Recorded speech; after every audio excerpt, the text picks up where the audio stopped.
Юханның бірінші хаты, бірінші бап. Ең бастан бар болған өмір сөзі хақында, оны естігенімізді, өз көздерімізбенен көргенімізді, һәм анықлап көріп, оған қолдарымызды тигізгенімізді сіздерге жариялап жатырмыз. Өмір ашық көрінді, біздер оны көрдік, һәм ол туралы гуалық беріп жатырмыз. Әке менен бірге болып, біздерге көрінген мәңгілік өмірді сіздерге жариялап жатырмыз. Сіздер де біздер менен қарым-қатынаста болуыңыз үшін көргенімізді һәм естігенімізді сіздерге жариялап жатырмыз. Біздердің қарым-қатынасымыз болса, әке һәм оның ұлы Иса Масихпенен болады. Бұларды сіздерге қуанышымыз толы болу үшін жазып жатырмыз. Иса Масихтан естіп, сіздерге жариялап жатырған хабарымыз бұл Құдай нұр. Онда ешқандай қараңғылық жоқ. Егер оның менен қарым-қатынастамыз деп қараңғылықта жүрген болсақ, жалған сөйлеп, хақиқат бойынша жасамаған боламыз. Бірақ Құдайдың өзі нұрда болғаны сияқлы, біздер де нұрда жүрсек, бір-бірімізбенен қарым-қатынаста боламыз. Һәм оның ұлы Исаның қаны біздерді әр қандай күнәдан тазалайды. Күнәміз жоқ десек, өз-өзімізді алдаған боламыз. Һәм біздерде хақиқатлық болмайды. Егер күнәларымызды мойындасақ, садық һәм хақ Құдай күнәларымызды кешіріп, біздерді әр қандай жаманлықтан тазалайды. Егер күнә істемедік десек, Құдайды өтірікші қылып қоямыз, һәм біздерде оның сөзі болмайды. Юханның бірінші хаты, екінші бап. Әй балаларым, мен бұларды сіздерге күнә істемеңіз үшін жазып жатырмын. Бірақ егер біріміз күнә істеп қойсақ, әкенің алдында жақлаушымыз, хақ болған Иса Масих бар. Ол біздердің күнәларымыздың кешірілуі үшін құрбан болды. Ол тек біздердің емес, ал бүткіл дүнияның күнәлары үшін бағышланған құрбанлық болды. Егер Құдайдың бұйрықларын орындасақ, оны білетұғынымызды осы арқылы біліп аламыз. Оны білемен деп, оның бұйрықларын орындамаған адам өтірікші, онда хақиқатлық жоқ. Бірақ Құдайға деген сүйіспеншілік, оның сөзін орындаған адамда хақиқаттан камал табады. Құдай менен бірге екенімізді осы арқылы біліп аламыз. Құдай менен біргемен деген адам Иса сияқлы жасауы шарт. Әй сүйіклі туысқандарым, сіздерге жаңа бұйрықты емес, әзелден өздеріңіз қабыл еткен ескі бұйрықты жазып жатырмын. Бұл ескі бұйрық сіздер естіген Құдайдың сөзі. Бірақ сіздерге және жаңа бұйрық та жазып жатырмын. Бұның хақиқат екені Масих һәм сіздер арқылы көрініп жатыр. Себебі қараңғылық өтіп баратыр. Ал хақиқи нұр әлі қашан жарқырап тұр. Нұрдаман деп, туысқанын жек көретұғын адам елі қараңғылықта болады. Туысқанын сүйген адам нұрда жасайды.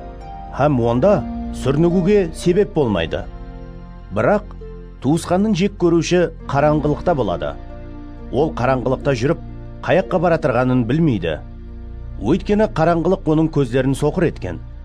Балаларым, сіздерге жазып жатырмын. Себебі Исаның аты арқылы күнәларыңыз кешірілді. Әкелер, сіздерге жазып жатырмын. Өйткені сіздер ең бастан бар болғанды білесіздер. Жаслар, сіздерге жазып жатырмын. Себебі сіздер шайтанды жеңдіңіз. Балаларым, сіздерге жаздым. Өйткені сіздер әкені білесіздер. Әкелер, сіздерге жаздым. Себебі сіздер ең бастан бар болғанды білесіздер. Жаслар, сіздерге жаздым. Өйткені сіздер күшлісіз, һәм сіздерде Құдайдың сөзі болып, сіздер шайтанның үстінен жеңіске ерістіңіз. Дүнияны һәм дүниядағы нәрселерді сүймеңлер. Кімде-кім дүнияны сүйсе, онда әкеге деген сүйіспеншілік жоқ. Себебі дүнияда болған әр бір нәрсе, дененің қалеулері, көздің қалеулері, һәм өмірдегі менменлік әкеден емес, дүниядан. Дүния һәм оның қалеулері өтіп кетеді, бірақ Құдайдың еркін орындаған адам мәңгі жасайды. Балаларым, бұл соңғы уақыт. Масихқа қарсы тұрушының келетұғынын естігеніңіздей, әлі қашан көп Масихқа қарсы тұрушылар пайда болды. Соңғы уақыт болғанын ұсыннан білеміз. Олар арамыздан шықты, бірақ біздерге тиесілі емес еді. Егер біздерге тиесілі болғанда, біздер менен бірге қалар еді. Олардың кеткені арқалы, олардың ешбірінің біздерге тиесілі емес екені мәлім болды. Ал сіздер мұқаддес болған Масихтан, Мұқаддес рухты алғанлықтан, әммеңіз хақиқатты білесіздер. Мен сіздерге хақиқатты білмегеніңіз үшін емес, ал хақиқатты, һәм ешқандай жалғанның хақиқаттан емес екенін білгеніңіз себеплі жазып атырман. Исаның Масих екенін тән алмаған адам өтірікші болмаса, онда кім өтірікші?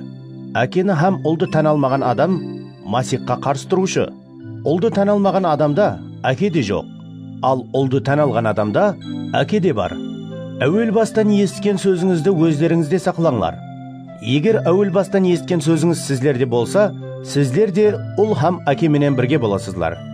Масихтың өзі біздерге уәде еткен мәңгілік өмір осы. Бұларды сіздерді азғырмақшы болып атырғанлар хақында жазып атырман.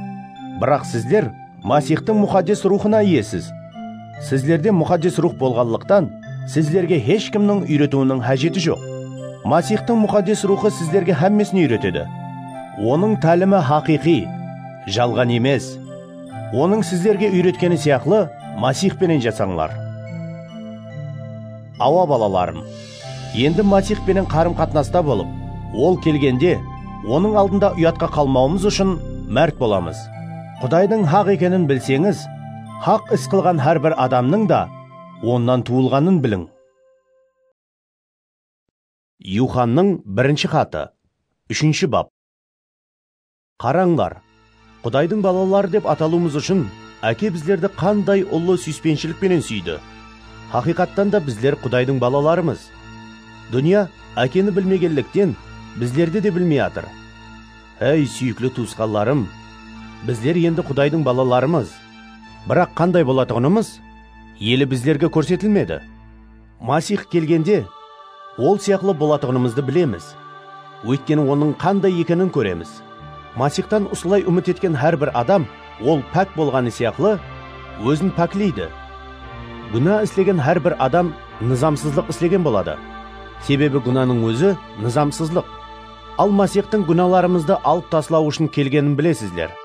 Оның өзінде гүнә жоқ. Оның менен жасайтығын адам гүнә істемейді. Гүнә істеуді дауам етіп атырған адам оны көрмегенде, білмегенде. Перзентлерім, ешкімге өздеріңізді алдатпаңлар. Масихтың хақ болғаны сияқлы, хақ іс істеген адам да хақ.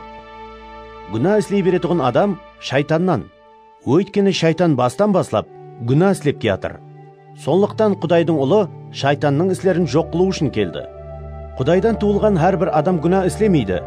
Себебі Құдайдың тұқымы онда болады. Ол Құдайдан туылғанлықтан гүнә істеуді дауам ете алмайды. Құдайдың балалары менен шайтанның балаларын мынадан айыруға болады. Хақ іс істемеген һәм туысқанын сүймеген адам Құдайдан емес. Сіздер әзелден есткен хабар бұл. Бір-бірімізді сүйейік. Шайтанға тиесілі болып, өз туысқанын өлтірген Каинға ұқсамайық. Ол не үшін туысқанын өлтірді? Өйткені өзінің іслері жауыз, ал туысқанының іслері хақ еді. Әй туысқанларым, дүния сіздерді жек көріп атырған болса, хайран қалмаңлар. Біздер өздеріміздің өлімнен өмірге өткенімізді білеміз. Себебі туысқанларымызды сүйеміз. Кімде-кім туысқанын сүймесе, ол өліп өліп қала береді. Туысқанын жек көрген әрбір адам өлтіруші. Ешбір адам өлтірушінің мәңгілік өмірге ие емес екенін білесіздер. Сүйіспеншіліктің не екенін, Масихтың біздер үшін өз жанын бергенін білеміз. Сондықтан біздер де туысқанларымыз үшін өз жанымызды беруіміз шарт. Кімде-кім дүния малға бай бола тұра, туысқанының жоқшылықта жасап атырғанын көрсе де, тасбауырлық етсе, қалайынша ондай адамда Құдайдың сүйіспеншілігі болады. Перзентлерім, тек сөз, ямаса тіл менен емес, ал іс һәм хақиқатлықпенен сүйейік. Хақиқатқа тиесілі екенімізді осы арқылы білеміз. Егер кеуліміз біздерді айыплап атырған болса да, Құдай алдында кеуліміз тыныш болады. Өйткені Құдай кеулімізден ұлы, һәм ол һәмме нәрсені біледі. Әй сүйіклі туысқанларым, егер кеуліміз біздерді айыпламаса, онда Құдайдың алдында батыр боламыз, һәм оннан не сұрасақ та аламыз. Себебі біздер оның бұйрықларын орындап, оған ұнайтығын нәрселерді істеп атырмыз. Оның бұйрығы бұл: ұлы Иса Масихтың атына сеніп, оның біздерге бұйырғанындай бір-бірімізді сүюіміз тиіс. Құдайдың бұйрықларын орындаған адам Құдайда онда болады. Оның біздерде екенін, оның біздерге берген мұқаддес рухы арқылы білеміз. Юханның бірінші хаты, 4-ші бап. Әй сүйіклі туысқанларым, әр қандай рухқа сенбеңлер. Бірақ рухлардың Құдайдан болғанын, ямаса болмағанын білу үшін оларды сынап көріңлер. Өйткені дүнияда көп жалған пайғамбарлар пайда болды. Құдайдың рухын мынадан білесіздер. Иса Масихтың адам денесінде келгенін тән алған әр қандай рух Құдайдан. Исаны тән алмаған әр бір рух Құдайдан емес. Бұл Масихқа қарсы тұрушының рухы. Сіздер оның келетұғынын есткен едіңлер. Міне, ол әлі қашан дүнияда. Әй перзентлерім, сіздер Құдайдансызлар, һәм жалған пайғамбарларды жеңдіңлер. Себебі сіздердегі мұқаддес рух дүниядағы рухтан ұлы. Жалған пайғамбарлар дүниядан. Сол себеплі олар дүнияға тиесілі сөздерді сөйлейді, һәм дүния оларды тыңлайды. Ал біздер Құдайданбыз. Кімде-кім Құдайды білсе, біздерді тыңлайды.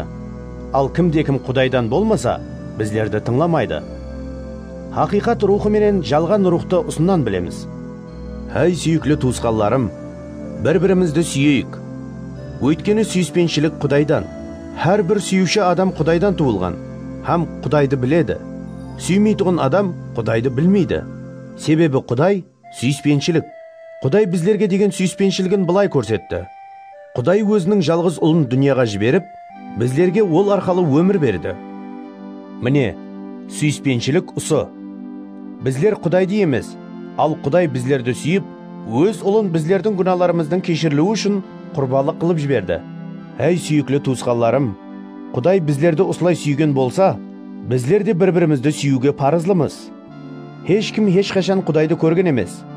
Бірақ егер бір-бірімізді сүйсек, Құдай біздерде болады. Һәм оның сүйіспеншілігі біздерде камал табады. Біздердің онда, оның біздерде екенін, оның біздерге берген рухы арқылы білеміз. Әке өз ұлын дүнияның құтқарушысы қылып жібергенін біздер көрдік, һәм бұл туралы гуалық береміз. Кімде-кім Исаны Құдайдың ұлы деп тән алса, Құдай онда, ол да Құдайда болады. Біздер Құдайдың біздерге деген сүйіспеншілігін білеміз, һәм оған сенеміз. Құдай сүйіспеншілік. Кімде-кім сүйіспеншілікпенен жасаса, ол Құдайда, Құдай да онда болады. Солай етіп хүкім шығарылатұғын қиямет қайым күнінде мәрт болуымыз үшін Құдайдың сүйіспеншілігі біздерде камал табады. Өйткені біздер бұл дүнияда Масих сияқлы боламыз. Сүйіспеншілікте қорқу жоқ. Керісінше, мінсіз сүйіспеншілік қорқуды қуып шығарады. Себебі қорқу жаза менен байланысты болады. Қорқатұғын адам сүйіспеншілікте мінсізлікке еріспеген. Біздер бір-бірімізді сүйеміз. Өйткені дәслеп Құдай біздерді сүйді. Егер кімде-кім Құдайды сүйемен деп туысқанын жек көрсе, ол өтірікші. Себебі көзге көрінетұғын туысқанын сүймеген адам көзге көрінбейтұғын Құдайды қалай сүйе алады? Құдайды сүйетұғын адам өз туысқанын да сүйуі тиіс деген бұйрықты біздер Масихтан алғанбыз. Юханның 1-ші хаты, 5-ші бап. Исаның Масих екеніне сенетұғын әр бір адам Құдайдан туылған. Әкені сүйген әр бір адам оның балаларын да сүйеді. Құдайды сүйіп, оның бұйрықларын орындағанымыздан Құдайдың балаларын сүйетұғынымызды білеміз. Өйткені Құдайдың бұйрықларын орындағанымыз оны сүйетұғынымызды аңлатады. Оның бұйрықлары ауыр емес. Себебі Құдайдан туылған әр бір адам дүнияны жеңеді. Дүния үстінен жеңіске еріскен біздердің сеніміміз болады. Исаның Құдайдың ұлы екеніне сенетұғын адамнан басқа кім дүнияны жеңе алады? Бұл су һәм қан менен келген Иса Масих. Ол тек су менен емес, ал су һәм қан менен келді. Және де гуалық беруші мұқаддес рух. Өйткені мұқаддес рух хақиқат. Гуалық беретұғылар үшеу: мұқаддес рух, су һәм қан. Бұлардың үшеуінің гуалығы бір. Біздер адамның гуалығын қабыл етеміз, ал Құдайдың гуалығы оннан да ұлы. Себебі бұл Құдайдың өз ұлы туралы берген гуалығы. Құдайдың ұлына сенетұғын адамның өзінде ұсы гуалық бар. Ал Құдайға сенбейтұғын адам Құдайды өтірікші қылған болады. Өйткені Құдайдың өз ұлы туралы берген гуалығына сенбейді. Сол гуалық мынау: Құдай біздерге мәңгілік өмір берді, һәм бұл өмір оның ұлында. Құдайдың ұлына ие болған адам өмірге ие болады. Құдайдың ұлына ие болмаған адам өмірге ие емес. Мен бұларды Құдайдың ұлына сенген сіздерге мәңгілік өмірге ие екеніңізді білуіңіз үшін жазып жатырмын. Біздерде оған деген мынадай батылдық бар. Құдайдың еркіне сай не сұрасақ та, ол біздерді естеді. Егер не сұрасақ та, оның естетұғының білетұғын болсақ, оннан сұрағанымызды алатұғынымызды да білеміз. Егер кімде-кім туысқанының өлімге апармайтұғын күнә істегенін көрсе, дуа етсін. Құдай оған өмір береді. Бұны өлімге апармайтұғын күнә істегендер хақында айтып жатырмын. Өлімге апаратұғын күнә да бар. Бұл үшін дуа етсін деп айтып жатырғаным жоқ. Har қандай жаманлық күнә, бірақ өлімге апармайтұғын күнә да бар. Құдайдан туылған адам күнә істеуді дауам етпейтұғынын білеміз. Себебі, оны Құдайдың ұлы сақлайды. Һәм шайтан оған қол тигізе алмайды. Өзлеріміздің Құдайға тиесілі екенімізді, һәм бүткіл дүния шайтанның қол астында екенін білеміз. Және де Құдайдың ұлы келіп, хақиқи Құдайды білуіміз үшін ақыл ой бергенін де білеміз. Біздер хақиқи Құдайда, яғни оның ұлы Иса Масихтамыз. Ол хақиқи Құдай һәм мәңгілік өмір. Перзентлерім, өздеріңізді бұтлардан сақлаңлар.